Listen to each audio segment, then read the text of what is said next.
Hi, my name is Tiago Duarte and welcome to another video tutorial here at Daily Beats. In today's video, let me adjust a little bit the camera. Okay, in today's video I'm going to do a different video. It's another unboxing of a product that I bought last week. And before we start, I would like to ask you to subscribe and activate the notifications so that you know when we upload new videos. If you have any questions, just leave a comment below and consider supporting this channel by buying one of our products at DailyBeatsVI or become a premium or exclusive member, and you will have access to exclusive tutorials and the project files from these tutorials. And thank you all for your support. And I will show you now the product that I bought. It's a big box, so okay, let's see. I'm doing a little bit of surprise. Okay, so what I bought was this a MIDI keyboard, and this one is from M Audio. It has, the name is Keystation 61. It's a 61 key buzz powered MIDI controller, which means that is a MIDI controller powered by USB. This is not USB, this is buzz. Buzz means USB, does not mean USB. It means that the communication buzz is used to power this product. In this case is USB. And I bought this keyboard mainly because mine was really rough and it was giving me a lot of problems, and I had it always turned off because of that, and also because there is some software included in this pack, and I hope you can see it here. And the software included is Ableton Live Lite, or Lit, not Lite, it's Lit. Ableton Live Lit 88 Ensemble, which is from Sony Vox, which is a grand piano, and Expand 2. I already have Expand, so it's not it was not the reason to buy this keyboard, but it was Ableton and also the 88 Ensemble, which I saw some samples, and it's a really great piano.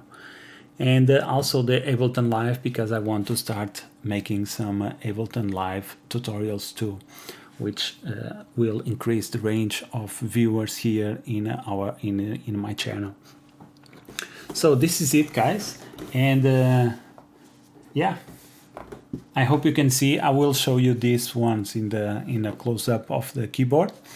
And we have here a stop, a play and record button, and some transpose buttons that I think we can reprogram in FL Studio, for instance. And also we have here octave up, down, and octave up knob, and an advanced mode that I still have to learn what it means, and a volume knob. I'm so excited about this because I just put the keyboard and I just plug it in. I did not have time yet to study it a little bit more. And then we have a modulation wheel and also a pitch wheel here. And that's pretty much it. This is the back of the unit, as you can see here. Yeah, so there was a problem with this keyboard. As you can see here, the box was really damaged by the carrier, and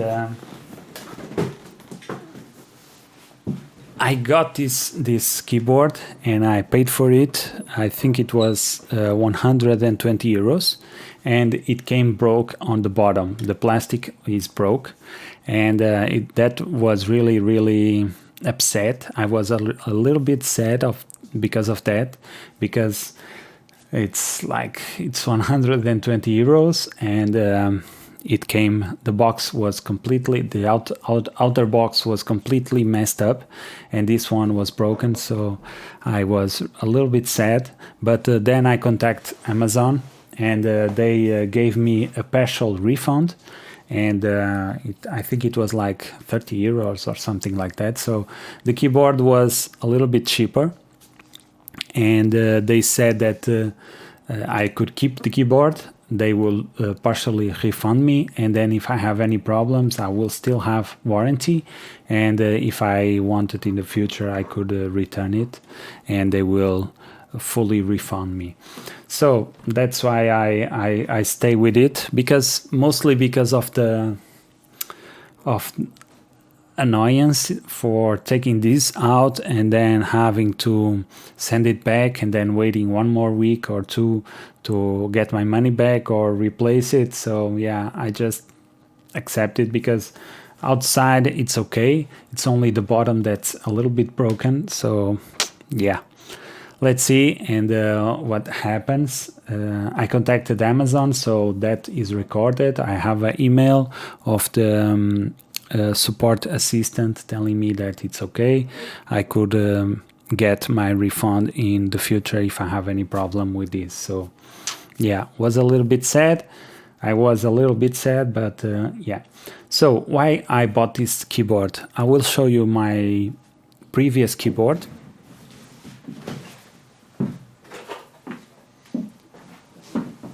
And this keyboard is from one of my best friends. It's called Juan, and he gave me a lot of equipment.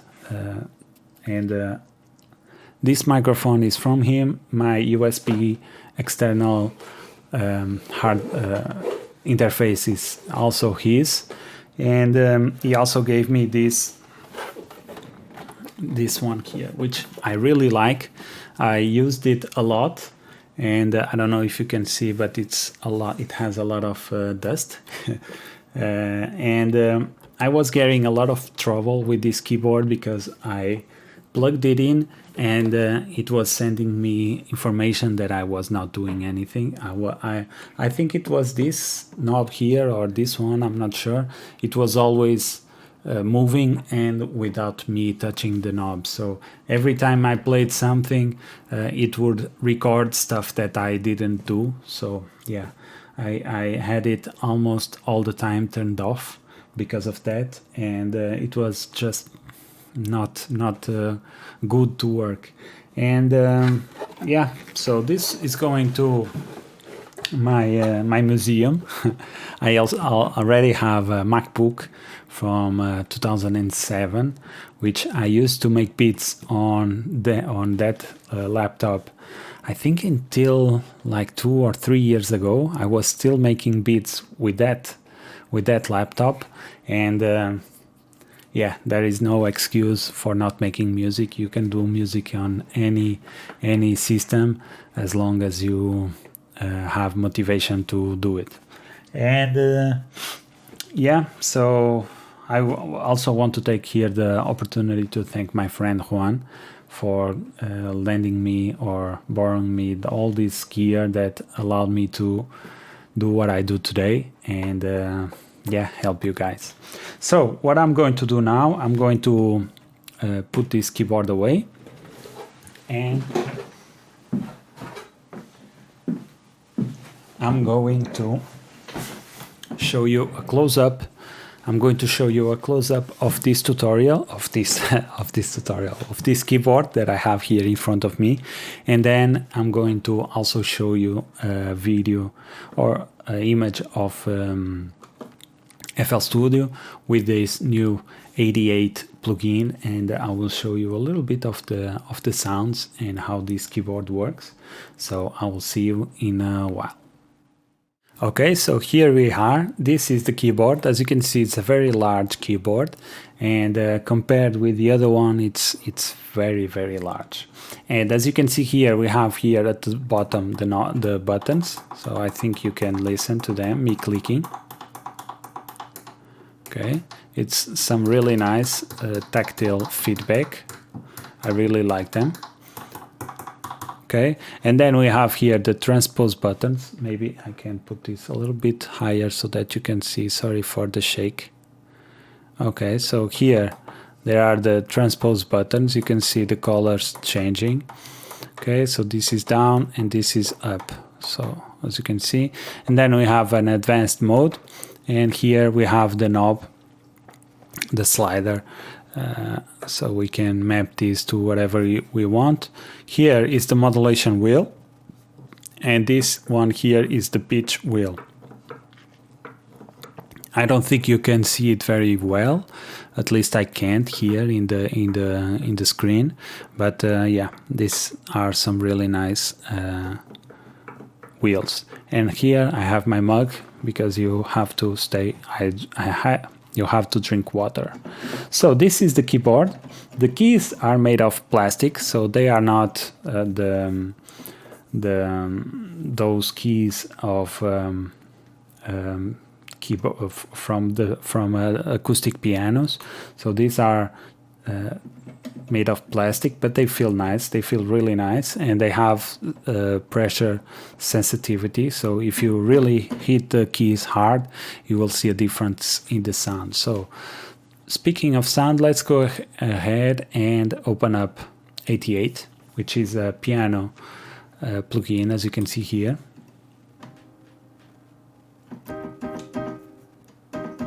Really nice piano.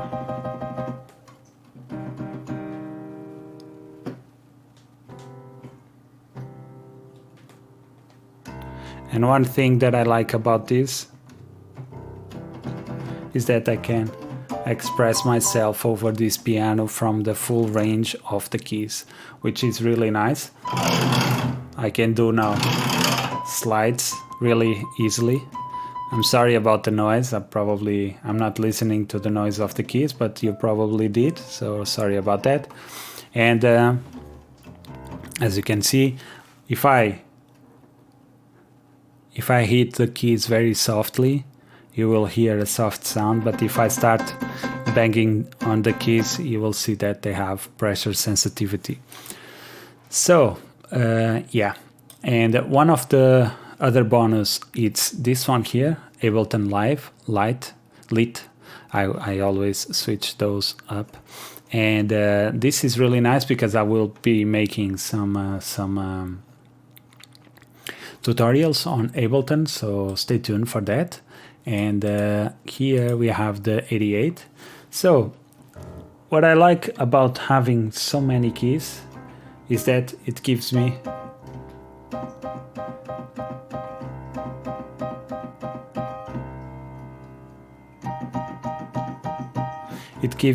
the flexibility to explore my ideas.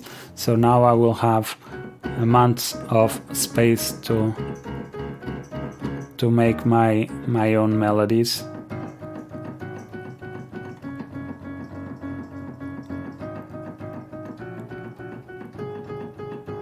And explore my ideas and make some more organic music. For instance, one of the things that I love doing, and I used to do that to the other keyboard, MIDI keyboard that I had, but it was always messing up my instruments. For instance, I would open here and it would mess this pitch up. So I was always going to reset this, or I had to reset this every time. So now I can just focus on playing music and not caring about some random automation that was recorded because the keyboard was not working properly. So let's say I want to do this.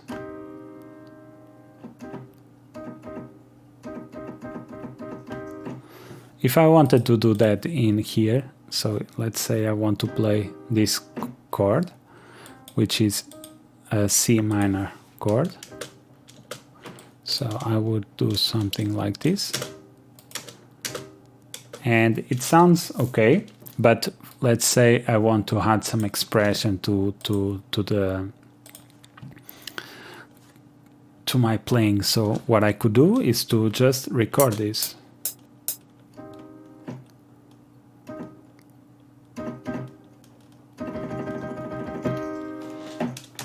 And as you can see here, we have recorded all the velocity.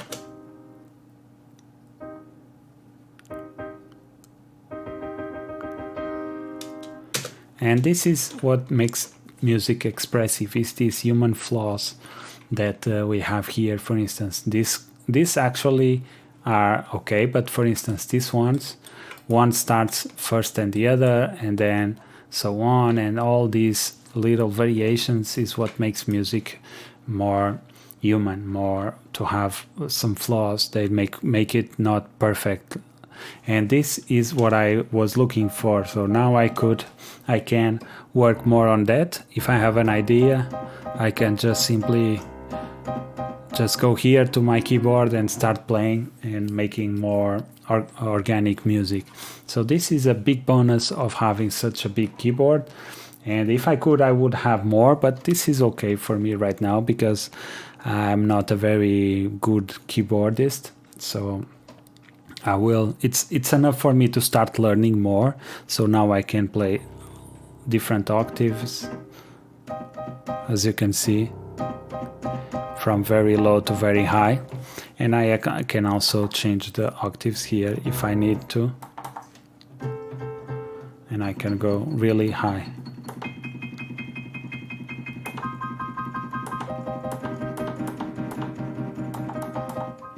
As you can see, it's really nice.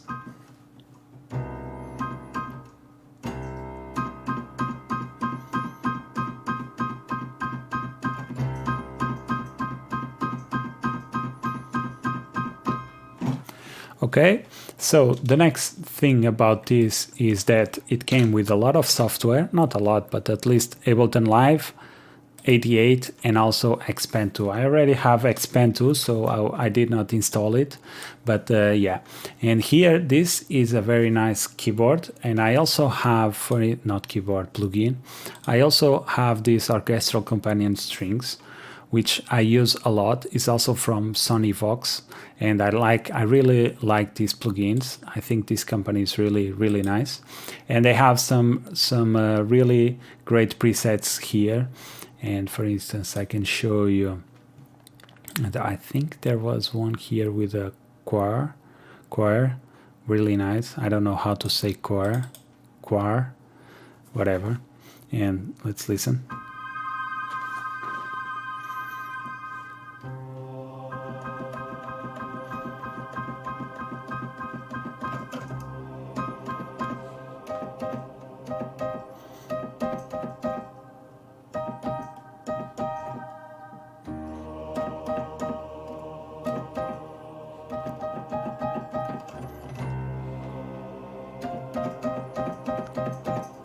As you can see, I still have a lot of trouble going through the keyboard, but that's okay because what matters to me is just recording the idea, and then I can go ahead and move the MIDI notes.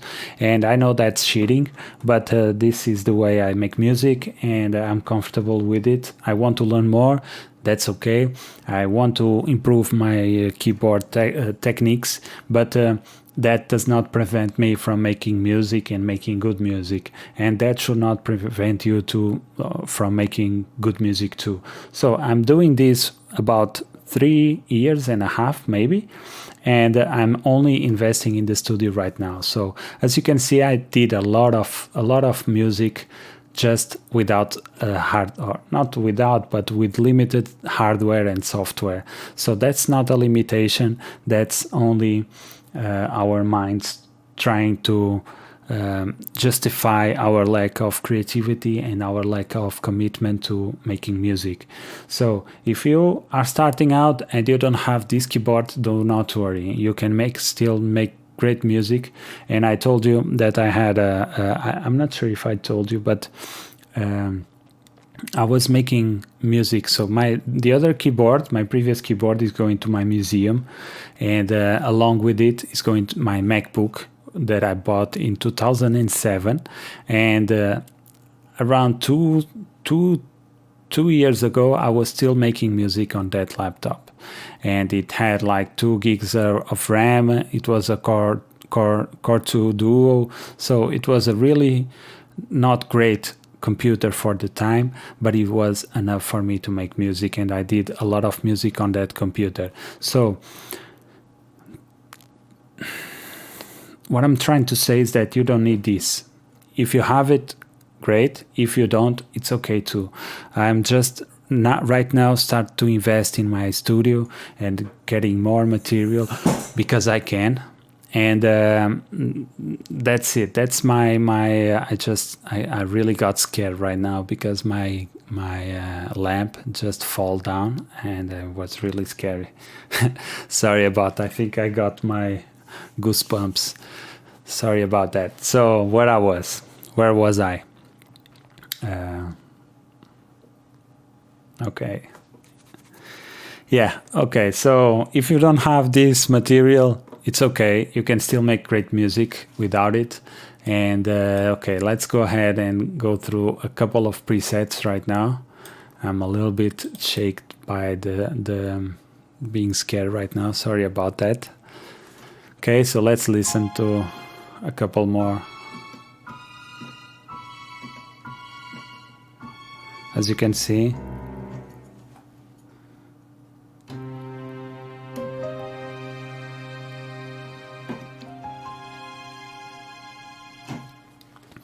so the next piece of gear that I want to buy is a sustain pedal, because if I click here, I have to keep my note.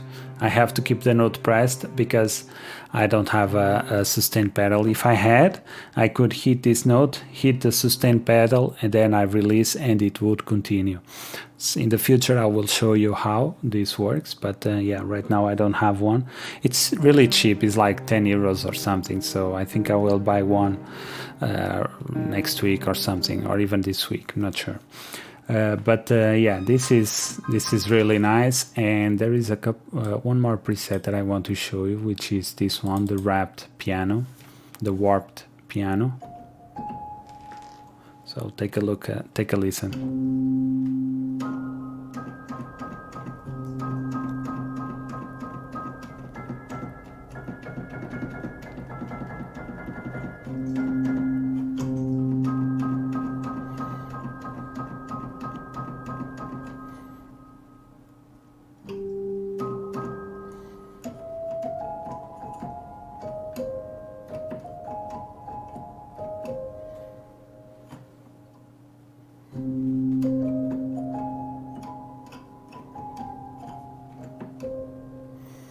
Okay, really nice tone, really nice piano. So I'm really happy with this plugin, and also with this amazing keyboard. And stay tuned for more tutorials. Even here in the Ableton Live, I will start making some really some more tutorials here on Ableton, and I will show you different techniques, or the same techniques on different DAWs, so that you understand that the DAW is not your limitation, it's your creativity and your experience. So the more you make, the more experience you gain, the better you will be. It's not because of the DAW. So this is it, guys. If you are new here to this channel, consider subscribe and activate the notifications so that you know when we upload new videos. And if you have any questions, just leave a comment below, and also consider supporting this channel by buying one of our products at DailyBeats.pt, or become a premium or exclusive member, and you will have access to exclusive tutorials of FL Studio and also now Ableton, and also to the project files from these tutorials that I do here to YouTube. So this is it, guys. My name is Tiago Duarte, and I'll see you in the next one. Peace.